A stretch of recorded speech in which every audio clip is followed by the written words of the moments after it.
당신이 매일 아침 다짐하고 밤마다 후회하는 이유는 단 하나입니다. 환경이 나빠서도 아니고 운이 없어서도 아니에요. 당신의 뇌가 당신을 배신하고 있기 때문이죠. 그리고 아무도 이 사실을 말해주지 않았습니다. 인생에서 가장 강력한 도구가 동시에 가장 큰 적이 될 수 있다는 걸요. 지금부터 왜 당신의 계획이 항상 실패로 끝나는지 그 진짜 이유를 말해보겠습니다. 매일 반복되는 패턴이 있죠. 오늘부터는 달라질 거야 라고 다짐하고 동기부여 영상을 보고 완벽한 계획을 세웁니다. 그런데 정작 행동할 시간이 되면 휴대폰을 집어들고 멍하니 스크롤을 내리고 결국 아무것도 하지 않게 되는 거죠. 이게 게으름 때문이라고 생각하시나요? 아닙니다. 이건 당신 머릿속에 있는 목소리 때문이에요. 아직 준비가 안 됐어. 너는 충분히 똑똑하지 않아. 어차피 또 실패할 거야. 이 목소리는 거짓말을 하고 있는데 당신은 너무 오랫동안 믿어왔기 때문에 그게 진실처럼 느껴지는 겁니다. 여기서 대부분의 사람들이 놓치는 핵심이 있습니다. 환경을 바꾼다고 인생이 바뀌지 않는다는 거예요. 새로운 도시로 이사가고 직장을 옮기고 새로운 사람들을 만나도 마찬가지죠. 똑같이 망가진 사고방식을 가지고 가면 똑같은 결과가 반복될 뿐입니다. 당신의 마음은 나무의 뿌리와 같거든요. 뿌리가 썩었는데 아무리 좋은 햇빛을 쬐어도 열매는 결국 썩게 되어 있습니다. 당신이 지금 갇혀있다고 느끼는 건 능력이 없어서가 아니라 마음을 다루는 법을 배운 적이 없기 때문이에요. 사실 인간의 뇌는 성공을 위해 설계된 게 아닙니다. 생존을 위해 만들어진 거거든요. 그래서 위험을 회피하고 편안함에 집착하고 미지의 것을 두려워하는 겁니다. 당신이 뭔가 어려운 일을 시도하려고 할 때마다 뇌가 저항하는 이유죠. 기다려. 내일 해도 돼. 지금은 좀 쉬자. 하지만 이건 진실이 아니에요. 그냥 오랫동안 훈련된 조건 반사일 뿐이죠. 진짜 진실은 이겁니다. 당신의 마음은 훈련되지 않은 상태라는 거예요. 근육처럼 훈련할 수 있다는 뜻이기도 하고요.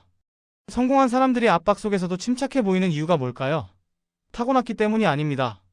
그들은 마음을 자신에게 유리하게 훈련시켰거든요. 방해가 되지 않도록 말이죠. 동기부여 연설가로 유명한 데이비드 고긴스를 예로 들어볼까요? 그는 원래 정신적으로 강한 사람이 아니었어요. 과체중에 불안하고 핑계로 가득 찬 사람이었죠. 하는 일마다 계속 실패했습니다. 하지만 포기하는 대신 자신과 정직하게 마주했어요. 자신의 약한 마음과 직면해서 훈련시키기로 결심했고 재배선했고 그냥 살아남는 게 아니라 지배하는 버전의 자신이 됐죠. 당신도 할 수 있습니다. 어떻게 시작하느냐가 중요한데요. 먼저 머릿속에 떠오르는 모든 생각을 믿지 마세요. 뇌는 이야기를 만들어내거든요. 대부분은 사실이 아니에요. 뇌가 만들어낸 이야기의 질문을 시작하는 겁니다. 나는 이걸 못해. 누가 그래요? 나는 충분하지 않아. 무엇을 근거로요? 당신의 생각이 단지 제안일 뿐이지 명령이 아니라는 걸 깨닫는 순간 힘을 얻게 됩니다. 그 다음엔 의도적으로 불편함에 노출되어야 해요. 찬물 샤워를 하세요. 어려운 대화를 나누세요. 뇌가 피하려는 걸 하는 거죠. 왜냐고요? 어려운 일을 할 때마다 당신의 마음에 신호를 보내는 겁니다. 내가 책임자야. 두려움도 아니고 편안함도 아니고 바로 나라고 말이에요. 주변의 소음을 차단하는 것도 중요합니다. 당신의 마음은 당신이 먹이는 것에 의해 형성되거든요. 하루 종일 부정적인 걸 소비하면 당연히 약해질 수밖에 없어요. 소셜미디어를 제한하세요. 드라마를 피하세요. 당신을 만드는 것들을 소비하는 겁니다. 책이든 침묵이든 자연이든 말이에요. 그리고 무엇보다 중요한 건 준비된 기분이 들 때까지 기다리지 말라는 겁니다. 자신감이 생길 때까지 기다리지도 마세요. 그냥 움직이면 됩니다. 용기는 행동 이후에 오는 거지 행동 전에 오는 게 아니거든요. 매일 당신은 두 가지 선택 중 하나를 하고 있습니다. 마음이 당신의 인생을 운영하도록 놔두거나 아니면 당신이 직접 통제권을 잡거나죠. 마음을 훈련하지 않으면 마음이 당신을 망가뜨릴 겁니다. 하지만 훈련한다면, 재배선한다면, 두려움과 맞서고 생각에 도전하고 통제권을 되찾는다면 그 어떤 것도 당신을 막을 수 없어요. 과거도, 실패도, 두려움도 말이죠. 변화는 편안하지 않습니다. 만약 편했다면 모두가 했을 거예요. 당신이 여전히 갇혀있는 이유는 간단합니다. 고통을 활용하는 대신 도망쳐 왔기 때문이죠. 도전에 직면했을 때 느끼는 그 불편함은 경고 신호가 아니에요. 실시간으로 일어나는 성장입니다. 어려운 대화를 피하고 운동을 건너뛰고 힘든 일을 미룰 때마다 당신은 영구적인 강함보다 일시적인 편안함을 선택하는 거예요. 그리고 당신의 마음은 이걸 사랑하죠. 매번 후퇴할 때마다 축하합니다. 봐, 우리 안전해. 여기 그냥 있자. 하지만 그 안전은 환상이거든요. 당신이 숨어있는 동안 인생은 계속됩니다. 기회는 지나가고 시간은 사라지고 어느 날 뒤돌아보면 후회의 고통이 성장의 고통보다 훨씬 더 심하다는 걸 깨닫게 될 거예요. 머릿속에 그 비판적인 목소리, 넌 부족해라고 말하는 그 목소리는 사실 당신의 것도 아니에요. 수십 년 동안 내면화해온 다른 사람들의 의견, 어린 시절의 비판, 사회적 조건화의 집합체일 뿐이죠. 부모님의 걱정, 선생님의 훈계, 친구들의 불안감, 사회적 기대, 이 모든 게 당신 머릿속에서 공생하면서 당신 자신의 생각인 척하고 있는 겁니다. 너는 절대 성공하지 못할 거야.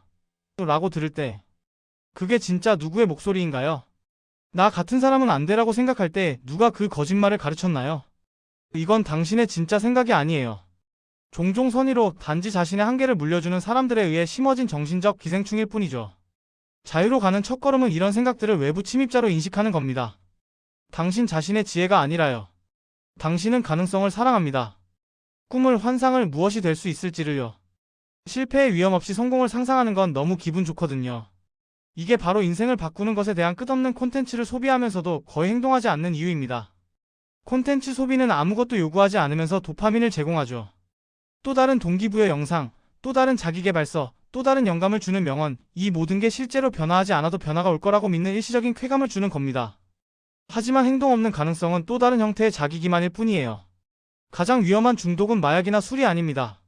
언젠가에 대한 중독이죠. 언젠가 사업을 시작할 거야. 언젠가 몸을 만들 거야. 언젠가 용기를 낼 거야. 언젠가는 당신을 편안하게 해주면서 인생이 지나가도록 만드는 환상입니다. 주변을 둘러보세요. 당신의 물리적 공간, 관계, 재정 상황, 이 모든 게 당신 마음의 상태를 반영하고 있어요. 밖이 혼란스럽다면 안도 혼란스러운 겁니다. 집안의 질서를 유지하지 못하는 이유는 생각 안에 질서를 만들지 못했기 때문이에요. 독성 있는 사람들이 계속 당신 인생에 나타나는 이유는 마음속 어딘가에서 그게 내가 받을 자격이 있는 거라고 믿기 때문이죠. 돈이 손가락 사이로 빠져나가는 이유는 풍요로움이 당신의 무의식적 믿음과 맞지 않기 때문입니다. 외부 세계는 항상 내부 현실에 맞춰 재구성되거든요. 복권에 당첨된 사람들이 종종 다시 가난해지는 이유가 이겁니다. 누군가 지구 반대편으로 이사가도 똑같은 문제를 재창조하는 이유도요. 당신의 마음이 청사진이고 인생은 단지 그 설계를 따르고 있을 뿐입니다. 그렇다면 어떻게 평생의 정신적 조건화를 실제로 재배선할 수 있을까요? 매일의 의도적인 실천을 통해서입니다. 당신의 이야기에 도전하세요. 마음이 나는 원래 이래 라고 말할 때 누구 기준으로? 라고 대답하는 겁니다. 정체성은 고정된 게 아니라 유동적이에요. 당신이 누구였는지 질문할 의지만 있다면 당신이 결심한 누구든 될 수 있습니다. 소비하기 전에 창조하세요. 흡수하지 말고 생산하면서 하루를 시작하는 거죠. 쓰고, 만들고, 해결하고, 창조하세요. 당신의 마음에 당신이 단순히 받는 사람이 아니라 만드는 사람이라는 메시지를 주는 겁니다. 힘을 존재로 말하세요. 당신의 말이 현실을 만들거든요. 노력하고 있어를 하고 있어로 바꾸세요. 희망해를 할 거야로 바꾸는 거죠. 무의식은 항상 듣고 있어요. 약함이 아니라 강함을 듣게 하세요. 작은 승리를 축하하는 것도 중요합니다. 마음은 변화가 가능하다는 증거가 필요하거든요. 조금 더 일찍 일어나기, 탄산음료 대신 물 선택하기, 스크롤 대신 책 읽기, 이런 작은 승리 하나하나가 당신의 잠재력에 대한 사례를 쌓아가는 겁니다. 어느 시점에서는 결정을 내려야 합니다. 정신적 약함은 더 이상 받아들일 수 없다는 결정을요. 핑계는 작게 살고 싶은 사람들을 위한 거라는 결정. 두려움이 있을 수는 있지만 절대 주도권을 쥐지 못하게 하겠다는 결정 말이죠. 이건 완벽해지는 것에 관한 게 아니에요. 강력해지는 것에 관한 겁니다. 세상은 완벽함에 보상하지 않거든요. 다른 사람들이 포기할 때 버티고, 다른 사람들이 산만해질 때 집중하고, 다른 사람들이 의심할 때 믿는 정신적 힘을 가진 사람들에게 보상합니다. 당신의 현재 인생은 당신의 정신적 선택들의 총합입니다. 미래 인생도 똑같이 결정될 거예요. 질문은 인생을 바꿀 수 있느냐가 아니에요. 질문은 이겁니다. 당신을 통제해온 마음을 누가 통제할 거냐는 거죠. 전투는 내부에 있습니다. 거기서 이기면 모든 곳에서 이기는 겁니다.